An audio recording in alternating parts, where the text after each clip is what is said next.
व्यावसायिक अर्थशास्त्र का अर्थ एवं क्षेत्र। आज इस विषय पर हम चर्चा करेंगे। अर्थशास्त्र एक सामाजिक विज्ञान है और इसमें मनुष्य की आर्थिक गतिविधियों के संबंध में विभिन्न प्रकार के अध्ययन किए जाते हैं। द्वितीय विश्व युद्ध के बाद अर्थशास्त्र और इससे संबंधित विषयों में महत्वपूर्ण परिवर्तन हुए। मुख्य रूप से व्यावसायिक क्रियाओं के अंतर्गत अर्थशास्त्र की नवीनतम प्रविधियों का उपयोग किया जाने लगा और अर्थशास्त्र की एक नई शाखा के रूप में व्यावसायिक अर्थशास्त्र नामक विषय का जन्म हुआ। व्यावसायिक अर्थशास्त्र एक व्यावहारिक विषय है जो इस बात का ज्ञान कराता है कि व्यावसायिक गतिविधियों में अर्थशास्त्र के सिद्धांतों का किस प्रकार से उपयोग किया जा सकता है ताकि व्यवसाय को सुगमता से संपादित किया जा सके। व्यावसायिक अर्थशास्त्र की समय समय पर विभिन्न अर्थशास्त्रियों ने अपने अपने ढंग से व्याख्याएं प्रस्तुत की हैं, परिभाषाएं दी हैं। उनमें से कुछ एक का अध्ययन हम व्यावसायिक अर्थशास्त्र के विषय और अर्थ को समझने के लिए करते हैं। स्पेंसर तथा सीलिगमैन के अनुसार व्यावसायिक अर्थशास्त्र अर्थशास्त्र के सिद्धांत तथा व्यापार पद्धति का इस उद्देश्य से किया गया समन्वय है कि प्रबंधकों को निर्णय लेने तथा भावी नियोजन करने में सुविधा हो। तो मूल रूप से इस परिभाषा में इस बात पर जोर दिया गया है कि प्रबंधक के व्यावसायिक गतिविधि के संबंध में जो दो मूल काम हैं, नीतिगत निर्णय लेना और व्यावसायिक नियोजन करना, इन दोनों की पूर्ति व्यावसायिक अर्थशास्त्र करता है। इसमें अर्थशास्त्र के उन सिद्धांतों का व्यावसायिक गतिविधियों के संबंध में सहारा लिया जाता है जो प्रबंध से संबंधित व्यक्तियों के लिए निर्णयन में तथा नियोजन करने में सुगमता पैदा करती है। एक दूसरी परिभाषा इसमें हमें देखने को मिलती है मैकनेयर और मेरियन की। मैकनेयर और मेरियन के अनुसार व्यावसायिक गतिविधियों के विश्लेषण हेतु आर्थिक मॉडलों का उपयोग ही व्यावसायिक अर्थशास्त्र में निहित है। जैसा कि हम सभी को विदित है, अर्थशास्त्र एक गतिमान शास्त्र है। नित्य प्रति इसमें परिवर्तन हो रहे हैं क्योंकि यह मानव के व्यवहार का अध्ययन करता है और मानवीय व्यवहार प्रतिदिन परिवर्तित होने की प्रवृत्ति रखता है। तो जब नित्य प्रति परिवर्तन हो रहे हैं, नित्य प्रति आर्थिक क्षेत्र में अर्थशास्त्रियों द्वारा देश और परिस्थिति के अनुसार मॉडल प्रस्तुत किए जा रहे हैं, तो वैसी स्थिति में व्यावसायिक अर्थशास्त्र में विभिन्न प्रकार की समस्याओं में, विभिन्न प्रकार के निर्णयन में, विभिन्न प्रकार के नियोजन संबंधी कार्यों में, समन्वय संबंधी कार्यों में अर्थशास्त्र के आर्थिक मॉडलों का प्रयोग किया जाता है। तो मैकनेयर और मेरियन का मानना ये है कि व्यावसायिक परिस्थितियों के विश्लेषण हेतु आर्थिक मॉडलों का उपयोग ही व्यावसायिक अर्थशास्त्र में निहित है। वो ये मानते हैं कि व्यावसायिक अर्थशास्त्र की जो विषय वस्तु है वो मूल रूप में व्यावसायिक मॉडलों से संबंधित है। जो भी अर्थशास्त्र में विभिन्न प्रकार की समस्याओं के निराकरण के लिए आर्थिक मॉडल दिए गए हैं, उन मॉडलों के माध्यम से आर्थिक समस्याओं का समाधान करने में, व्यावसायिक गतिविधियों को चलाने में किस प्रकार से सहूलियत प्राप्त की जा सकती है, वो सारी की सारी चीजें व्यावसायिक अर्थशास्त्र में निहित होती हैं। बेट्स और पार्किंसन के अनुसार व्यावसायिक अर्थशास्त्र में फर्म के व्यवहार का सैद्धांतिक और व्यवहारिक अध्ययन किया जाता है। अब इन परिभाषाओं से स्वतः ही व्यावसायिक अर्थशास्त्र की जो प्रकृति है उसके बारे में भी हमें पता चलता है। बेट्स और पार्किंसन कहते हैं कि व्यावसायिक अर्थशास्त्र में फर्म के व्यवहार का इसमें ध्यान देने योग्य बात यह है कि इसमें शब्द प्रयोग हुआ है फर्म। व्यावसायिक जगत में जब कभी भी मूल्य और उत्पादन का निर्धारण किया जाता है तो व्यक्तिगत इकाई के संबंध में हम अध्ययन जब करते हैं तो वह फर्म कहलाती है और उन फर्मों का समूह मिलकर उद्योग कहलाता है। तो व्यावसायिक अर्थशास्त्र फर्म के व्यवहार से संबंधित है, यानी फर्म के आचरण का सैद्धांतिक और व्यावहारिक अध्ययन। फर्म किस प्रकार का कार्य करती है। आज बाजार में बहुत तरह की आर्थिक स्थितियां देखने को मिलती हैं। बाजार के विभिन्न प्रकार के रूप दिखाई देते हैं अपने को। कहीं कहीं एकाधिकार की स्थिति होती है, कहीं एकाधिकारात्मक प्रतियोगिता की स्थिति होती है, कहीं पूर्ण प्रतियोगिता की स्थिति होती है, कहीं अल्पाधिकार की स्थिति होती है। तो इन अलग अलग बाजार की परिस्थितियों में, इन बाजार के अलग अलग प्रकार के रूपों में किस प्रकार से सैद्धांतिक और व्यावहारिक रूप से फर्म अपने कार्य का व्यवहार करती है। फर्म कैसे उत्पादन का निर्धारण करती है, कैसे अपने न्यूनतम संसाधनों से अधिकतम लाभ प्राप्ति की चेष्टा करती है, ये सारा का सारा विषय वस्तु में आ जाता है व्यावसायिक अर्थशास्त्र की। तो व्यावसायिक अर्थशास्त्र की प्रकृति को इंगित करती हुई परिभाषा है, जिसमें यह माना गया है कि व्यावसायिक अर्थशास्त्र मूल रूप से फर्म के व्यवहार का अध्ययन करता है, यानी इसकी प्रकृति व्यष्टि अर्थशास्त्रीय होती है। व्यष्टि अर्थशास्त्र में किसी व्यक्ति विशेष का, किसी फर्म का, यानी सूक्ष्म इकाई का अध्ययन किया जाता है। तो इस प्रकार से व्यष्टि की प्रकृति के अनुरूप व्यावसायिक अर्थशास्त्र में हम समग्र उद्योग का अध्ययन न करके मूल रूप में हम अध्ययन व्यावसायिक इकाई का करते हैं, एक फर्म का अध्ययन करते हैं। तो फर्म के आचरण और व्यवहार के संबंध में जो भी व्यावसायिक कार्य किए जाते हैं, जो भी व्यावसायिक नीतियां बनाई जाती हैं, उन नीतियों के संबंध में व्यावसायिक अर्थशास्त्र कार्य करता है।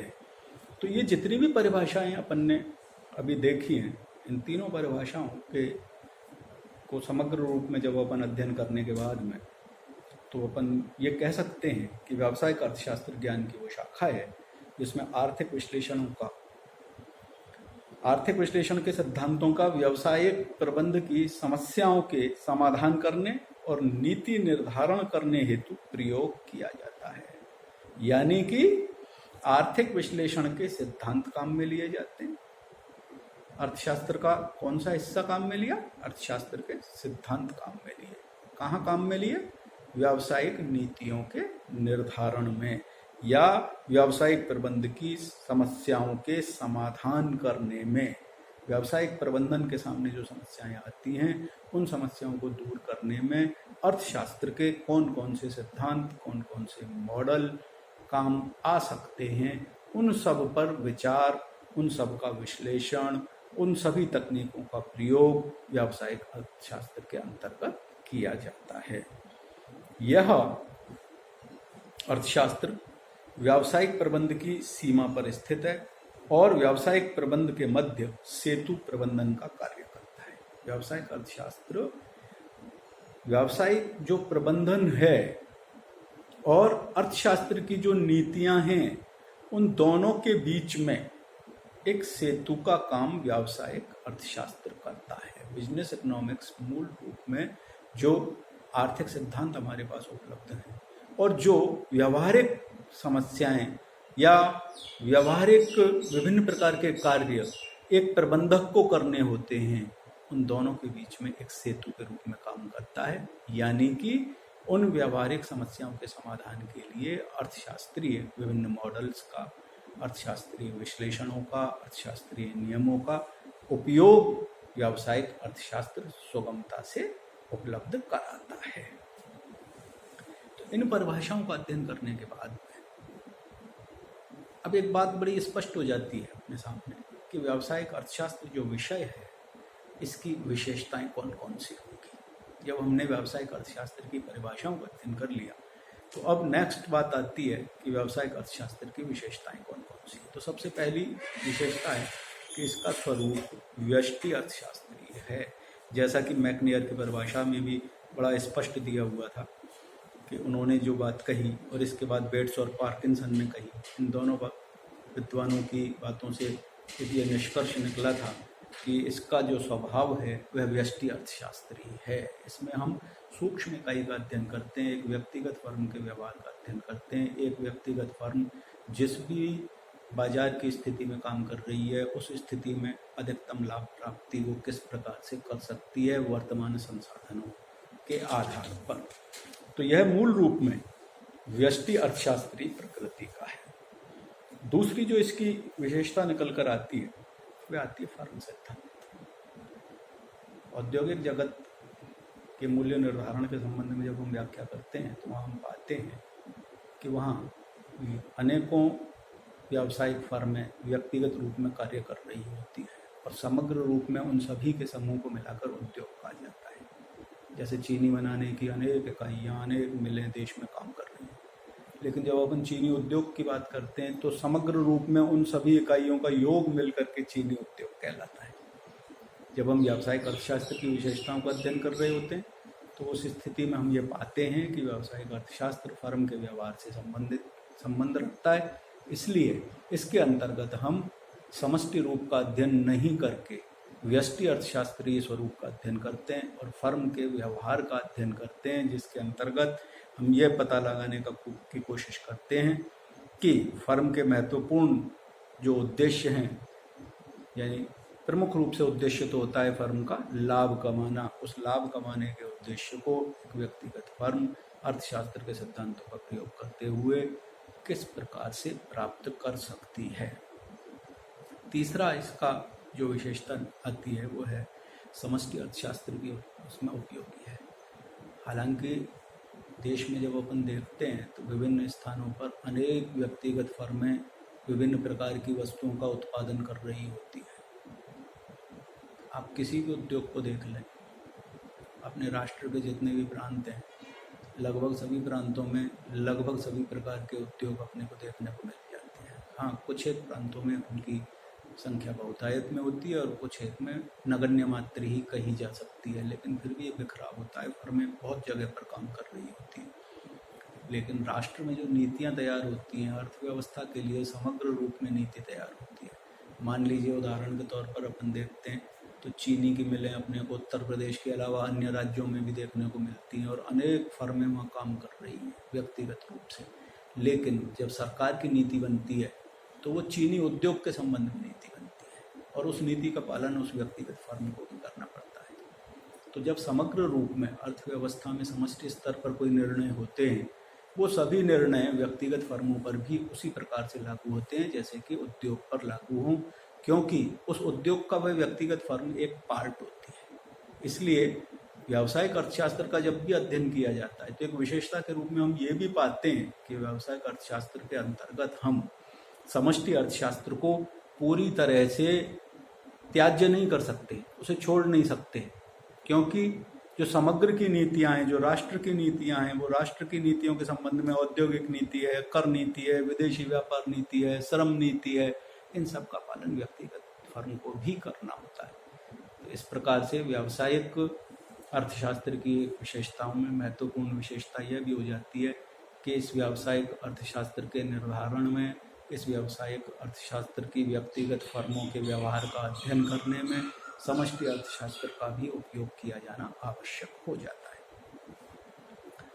नेक्स्ट आता है समन्वयात्मक प्रकृति।